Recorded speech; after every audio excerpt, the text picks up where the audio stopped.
बस्ती में समाजवादी पार्टी द्वारा पीडीए जनपंचायत के द्वारा जनमानस के भीतर जमीनी मुद्दा उठाने का सिलसिला लगातार जारी है। इसी कड़ी में बस्ती सदर विधानसभा क्षेत्र के कमला देवी इंटरमीडिएट कॉलेज मिश्रोलिया में और रुधौली विधानसभा क्षेत्र के नकहा चौराहे पर आयोजित जनपंचायत में सपा नेताओं के मतदाताओं का आह्वान किया कि वे भाजपा के राजनीतिक षड्यंत्रों और झूठे जुमलों से सावधान रहें। लोकसभा 61 के सपा प्रत्याशी एवं पूर्व कैबिनेट मंत्री रामप्रसाद चौधरी ने कहा कि केंद्र और उत्तर प्रदेश की सरकार नेताओं, सामाजिक कार्यकर्ताओं और सत्ता व्यवस्था परिवर्तन चाहने वालों को डराकर सत्ता में बना रहना चाहती है, किंतु मतदाता इस बार सांप्रदायिक ताकतों को मुंहतोड़ जवाब देंगे।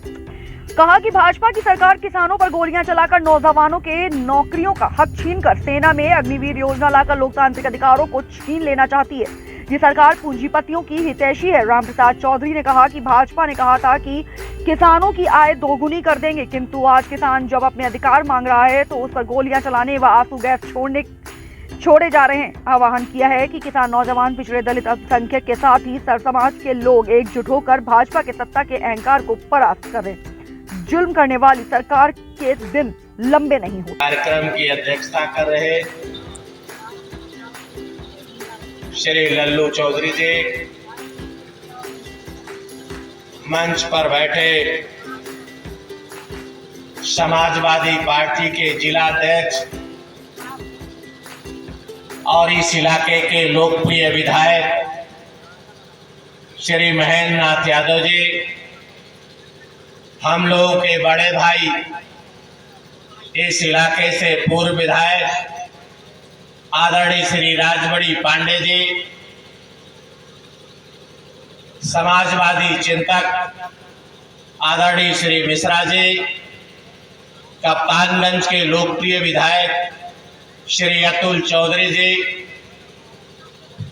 मंच पर बैठे श्री रामधार चौधरी जी, आदरणीय महेश तिवारी जी, हमारे बीच में अभी संचालन कर रहे थे श्री जावेद पिंडारी जी, मंच पर बैठे श्री सुभाष चौधरी जी, मंच पर बैठे सभी सम्मानित नेतागण, आज जिनके विद्यालय में एक कार्यक्रम आयोजित किया गया है, श्री रौनक उपाध्याय जी, यहाँ उपस्थित सभी सम्मानित किसान भाइयों, नौजवान साथियों, माता बहनों, प्यारे बच्चों, काफी देर से ये कार्यक्रम समाजवादी पार्टी की नीति कार्यक्रम और पिछले दिनों 2012 से 17 तक जब समाजवादी पार्टी की सरकार थी, आदरणीय अखिलेश यादव के हाथ में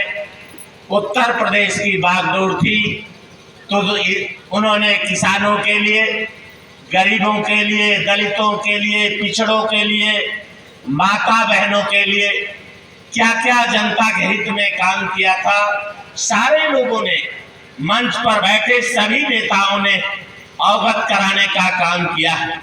आज के मौके पर आदरणीय श्री अखिलेश यादव जी के आशीर्वाद से समाजवादी पार्टी के उम्मीदवार के रूप में, इंडिया गठबंधन के उम्मीदवार के रूप में आपके बीच में निवेदन करने, प्रार्थना करने के लिए हम आपके बीच में, माता बहनों के बीच में आए हुए थे।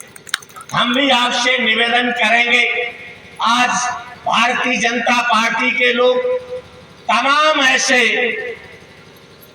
चर्चा फिर सपना दिखाने का काम, तमाम ऐसा सपना दिखाने का काम कर रहे हैं।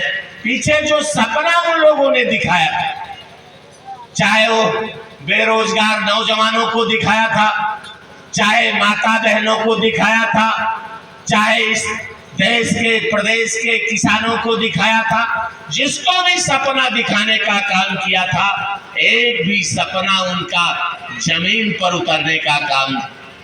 उन लोगों ने कहा था, किसान भाइयों, हमारे हाथ में ताकत आएगी, 2014 में कहा था, तो 2022 तक किसान की आमदनी दूना करने का काम करेंगे। उन लोगों ने कहा था बेरोजगार नौजवानों को, ये अखिलेश यादव जी तो बेरोजगारी भत्ता दे रहे हैं, हम आएंगे सत्ता में तो परमानेंट नौकरी देने का काम करेंगे। उन लोगों ने कहा था कि 100 दिन के अंदर जो काला धन विदेशों में जमा है उसे 100 दिन के अंदर वापस लाएंगे, और इतना काला धन जमा है कि काला धन वापस आएगा तो एक एक व्यक्ति के खाते में 15-15 लाख। उन लोगों ने कहा था इस देश से भ्रष्टाचार समूलतः करने का काम, और उन लोगों ने गारंटी दी थी कि महंगाई कम करने का काम करेंगे। लेकिन हम आपसे पूछना चाहते हैं, क्या किसान की आमदनी दूना? किसान की आमदनी दूना करने के बाद इनके पास कोई ताकत नहीं, कोई राजनीतिक सोच नहीं। किसान की आमदनी दूना करने की सोच आदरणीय मुलायम सिंह यादव जी के पास थी। किसान की आमदनी दूना करने की सोच केवल चौधरी चरण सिंह के पास इस देश में। आदरणीय मुलायम सिंह यादव जी, आदरणीय चौधरी चरण सिंह की सोच, जब किसानों के हाथ में पैदा करने वाली वस्तुओं की किसानों को स्वयं भाव तय करने का मौका मिलेगा, तब किसान की आमदनी दूना करने, चाहे वो दूध का किसान हो, चाहे वो धान गेहूं का गन्ने का किसान हो, और चाहे वो सब्जी का किसान हो, जब उसको स्वयं पैदा करके स्वयं बेचने की, बाजार में मंडियों में ले जाने की और सुविधा होगी, तब किसान की आमदनी दूना। और आप किसान की आमदनी दूना करते करते, चाहे वो ट्रैक्टर, कल्टीवेटर हो, रोटावेटर हो, कीटनाशक दवा हो, डीजल हो, जो किसान के काम आने वाली वस्तुएं हैं, सबके दाम आपने दूना करने का काम इन्हीं 10 वर्षों में किया। कैसे किसान की आमदनी दूना? कह दिया था मैंने, पहले ही कहा, जब बेरोजगारी भत्ता देते थे आदरणीय अखिलेश यादव जी, तब कहते थे 2 करोड़ प्रत्येक वर्ष 2 करोड़ नौजवानों को नौकरी देने का था।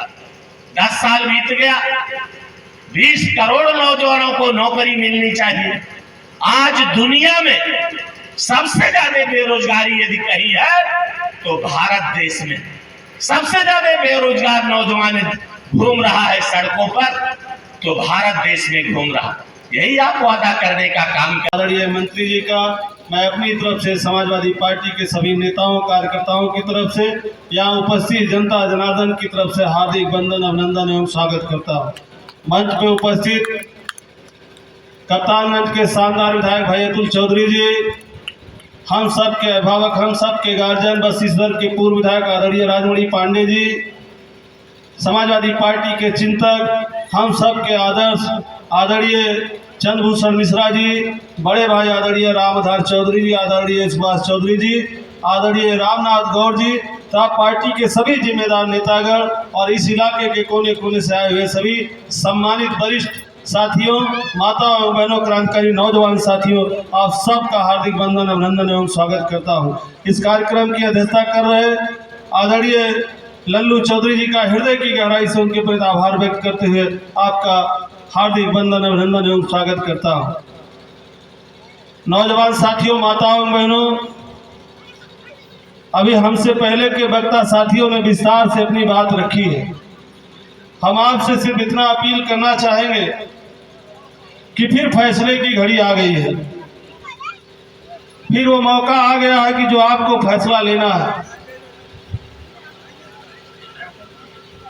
और आपको एक बात के लिए और आगाह कर देना चाहते हैं कि ये जो हमको और आपको फैसला लेने का अधिकार मिला है, हर 5 साल पे हमको आपको मौका मिलता है कि हम अपना सेवक चुने। अगर हमारा सेवक अच्छा नहीं है, हमारा नेता अच्छा नहीं है, तो हम उसको बदल दें। ये अधिकार किसने दिया है? ये अधिकार आप याद करो कि आज़ादी के पहले भी हम लोगों के पास था, नहीं था। ये अधिकार हमको आपको किसने दिया है? ये अधिकार हमको आपको बाबा साहब भीमराव अंबेडकर जी ने दिया है। आज ये सरकार उस अधिकार को भी छीनना चाहती है। ये आखिरी बार है। अगर हमारा आपका फैसला सही फैसला नहीं हुआ तो फिर दोबारा हमको आपको फैसला लेने का मौका नहीं मिलेगा। ये सरकार इस देश के संविधान को खत्म कर देना चाहती है, इस देश के लोकतंत्र को खत्म कर देना चाहती है। इस इलाके के नौजवानों, माताओं एवं बहनों, सम्मानित बुजुर्ग साथियों, बाबा साहब भीमराव अम्बेडकर ने कितनी कुर्बानियां दी थी, हमारे आपके पुरखों ने कितनी कुर्बानियां दी थी, अपने प्राणों की बाजी लगा करके फांसी का फंदा चुमा था, तब जाकर के हमको आपको आ जाकर के ये दिन मिला था। लेकिन याद करिए 2014 का दिन, ये भारतीय जनता पार्टी के लोग, डबल इंजन की सरकार के लोग, जब आपका भरोसा जीतना था, जब आपका विश्वास जीतना था, आपका आशीर्वाद लेना था, तो आए थे आपके बीच में, किसानों से वादा किया था आय दुगना करने के लिए, नौजवानों के रोजगार की बात कही थी, छात्रों के पढ़ाई की बात की थी, गरीब के दवाई की बात करी थी, बहन बेटियों की शिक्षा और सुरक्षा की बात की थी, गरीब के उत्थान की बात की थी, सबके चेहरे पे खुशी और तरक्की लाने की बात की थी। बताओ, सबसे वादा किया था कि नहीं किया था? सब लोग उनके भरोसे में आ गए, सब लोग